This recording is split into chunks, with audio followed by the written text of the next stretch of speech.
to 2025. I've taken a little break at the end of 24 and through the holidays, and we're back on. And I'm really excited what we have here. We have a lot of great material for 2025 for you. And kicking it off, we're going to be looking at the 2025 Annual Limits Guide that we released just a couple weeks ago. You can find this on our website. You'll also find this at the link at the end of this video. It's going to give you information on what you can contribute to 401k plans, IRAs, Roth IRAs, income phase-out limits, as well as SSI, able account contributions, and more. So take a look at that Annual Limits Guide. I'm going to go over just a couple of them for you and talk through it real quick, but make sure you look at click on the link so you can look at it for yourself and take a look at your financial situation to understand what's pertinent to you.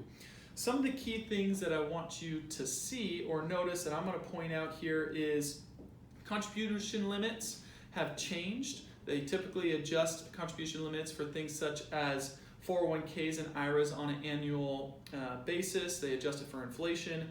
This year for 401ks, you may now contribute $23,500 if you're under 50 years old. And if you're over 50 years old, you can do what's called a catch-up contribution of an additional $7,500, bringing that up to $31,000 in 2025 yourself before any employer contribution. Something to note is that IRAs and Roth IRAs, those stayed flat. It was $7,000 in 2024 and it remains $7,000 in 2025 with a catch-up of $1,000. So if you're over 50 years old, you can put $8,000 into an IRA or a Roth IRA.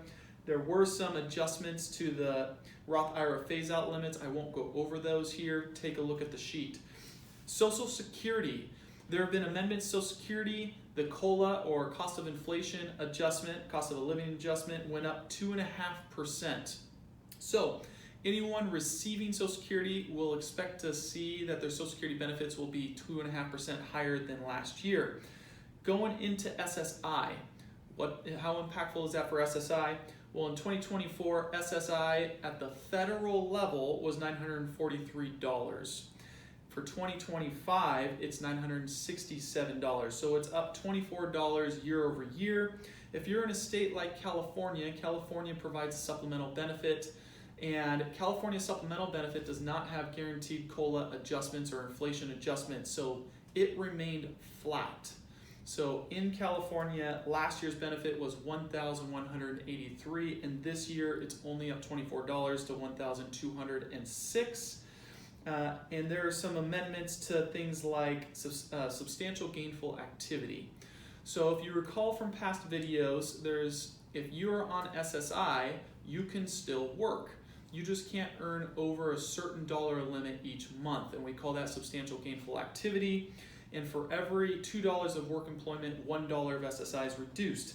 In 2025, the substantial gainful activity amount per month is $1,620. That's up $70 from last year, where last year was $1,550. And other important things to note is the gifting exclusions have gone up to $19,000, where last year was at $18,000. And when the gifting exclusion for estate tax purposes goes up, that also means our contributions to ABLE accounts goes up. So the annual contribution limit for ABLE accounts in 2025 is up $1,000. You may now contribute up to $19,000 per year.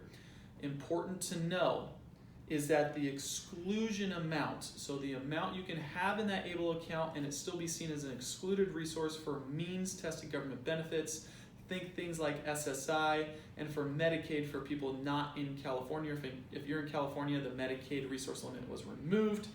That has remained at $100,000. That does not have an annual adjustment, and frankly, I'm guessing that will stay at $100,000 for some period of time.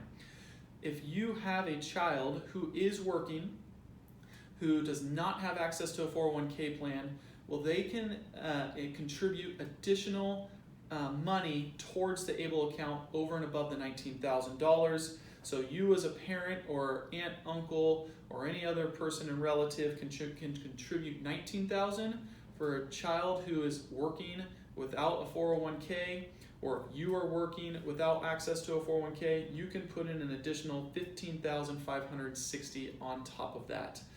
Those are just a few of the annual the annual limits for 2025. Take a look at the link. That way you can start mapping out how you want to start saving for 2025 and what the resource limits are. I look forward to seeing you next week. The next week's series, we're going to be going over the difference between Medicaid and Medicare. Two systems that often get confused. We're going to dive into them. I look forward to seeing you next week.